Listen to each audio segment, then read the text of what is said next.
দীঘার মোহনায় সন্ধে নামতে নামতেই সমস্ত মানুষজন যেন কোথাও উধাও হয়ে গেল। মাছ বিক্রেতা হতাশভাবে তাকিয়ে রয়েছে। এর পেছনে কারণটা কি, এটা একটু জানা দরকার।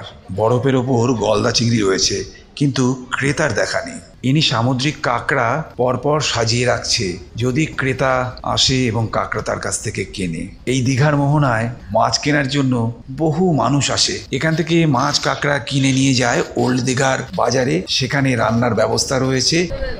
বড়দা, এটা কি মাছ দাদা? হ্যাঁ, রানী পমফ্রেট। আচ্ছা, কত করে কিলো এটা?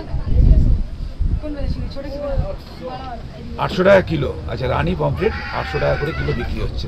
এখানে রয়েছে নানান সাইজের ইলিশ মাছ, মানে 800 টাকা থেকে শুরু করে 800 টাকা পর্যন্ত রয়েছে।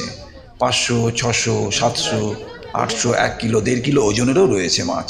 এছাড়াও পমফ্রেট, গলদা চিংড়ি তো রয়েইছে। 200-300 টাকা করে কিলো এই কাঁকড়া বিক্রি হচ্ছে, সামুদ্রিক কাঁকড়া। এটা হচ্ছে অক্টোপাস।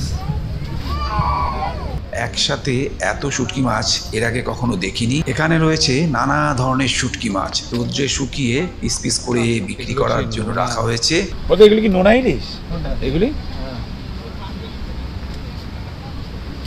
কত রকমের যে শুটকি মাছ এখানে রাখা আছে, মানে আমুদি মাছ, লোটে মাছ, ফ্যাসা মাছ, কুচো চিংড়ি, তারপরে বক মাছ, আরও কত কি যে রয়েছে এখানটায়। আমি পরে জানতে পারলাম যে মোহনাতে এখন পুরোপুরি সমুদ্রে যাওয়া বারণ মাছ ধরতে যাওয়ার জন্য। এর ফলে মাছের আমদানি একেবারেই নেই।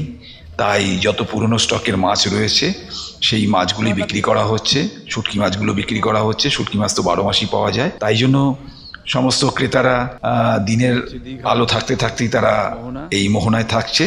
আর যেহেতু মাছ সেভাবে নেই বলে তারা আবার ওল্ড দীঘায় ফিরে যাচ্ছে। যাই হোক, প্রথমে আমি এরকম নিরিবিলি দেখে বেশ মনে হচ্ছিল যে কেন এরকম ফাঁকা, লোকজন কেন আসে না। পরে বুঝতে পারলাম কেন আসে না। যদি এই ধরনের পর্ব ভালো লাগে তাহলে অবশ্যই শেয়ার করবেন, আমাদের চ্যানেলে সাবস্ক্রাইব করবেন। ভালো থাকবেন।